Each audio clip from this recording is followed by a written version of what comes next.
We have just an outstanding show for you with some outstanding guests. I'll give you my thoughts on something I saw last night in the NBA that there needs to be an adjustment.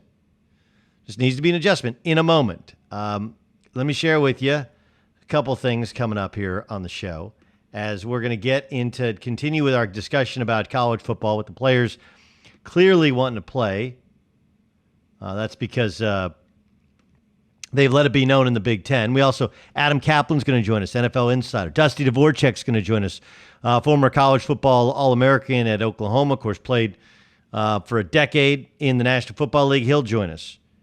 And we'll also catch up with Butch Davis, who, of course, is a longtime head coach, back now coaching in college, and get his thoughts on this season. Will the SEC, ACC, and Big 12 really be able to pull it off? So a bunch of things to get to. Let's start with last night. So the Mavericks lost in their opening game of the playoffs. And by now, look, you get to this time of day, I'm pretty reasonable, pretty well aware that, okay, yeah, you know that score. You probably know a little bit of the story that led to that score. We're keeping an eye on the Magic, who have a 10-point lead over the number 1 seed Bucks. Yes, it does feel a little bit like deja vu, I know, to Bucks fans or Mike Budenholzer fans, a guy who's had such success in the regular season, but really a paucity of success in the postseason. The Nuggets beat the Jazz yesterday, and the big story was Donovan Mitchell had 57 and lost. Jamal Murray was spectacular, especially in overtime. Raptors thumped the Nets. Celtics beat the Sixers. Gordon Hayward sprained his ankle. He's out 4 weeks, or supposedly 4 weeks. And the Clippers came from behind, trailing at the half. They came from behind, and they end up winning by 8 against the Dallas Mavericks. Now, there's a lot of different takeaways, like look at Luka Doncic, who he did have 11 turnovers, but he did have 42 points, 9 assists, 7 rebounds. 11 turnovers, yikes. But he handles the ball so much, does everything for that team. You understand it. Kawhi looked closer to old Kawhi Leonard, 29. Paul George, 27. They get some bench steps, some bench scoring. Sweet Lou Williams has 14, and they win. But the story to me of the game was the ejection of Kristaps Porzingis. Now, Porzingis, who only played 20 minutes because of the ejection and because, look, he was a dynamic prospect when he was with the Knicks. Now he's a really good secondary weapon. All right, Luka's the guy. Porzingis can shoot threes. He's 7'3". One would think he could block shots a little bit better than he does. But coming off of missing an entire season with a knee injury, forcing a trade to Dallas, I would say he's been a little bit disappointing, a little bit up and down. But the bigger story was he was ejected for 2 technical fouls last night, and I've heard from a lot of people, well, he's got to know better. He's got to know better. Well, okay, but so do the officials. Like, look, in the NBA, it all generally has worked. Do you want the right calls to be made at the right time? Sure, but you do sort of want a little bit of star treatment. And that doesn't mean he's a superstar, but when Marcus Morris, grabs Luka Doncic and kind of throws him around, ragdolls him a little bit, and they get into it, and guys start pushing and shoving, that's not the time when a guy who's on the floor should be called for a technical foul. Look, we all have to adjust that everything we learned in the regular season kind of goes out the window for the postseason. Case in point, the Raptors crushing the Nets. The Raptors are much better than the Nets in the regular season. You play more guys. There's not the same level of defense. The officiating, everything's a little different. And what's real is really what happened yesterday. But the same has to go for the officials.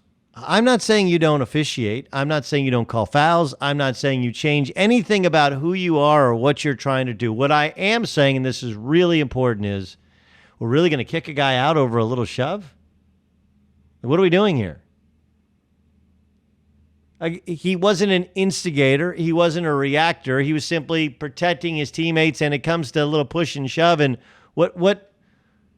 this is basketball. It's like, and there's a definite line there.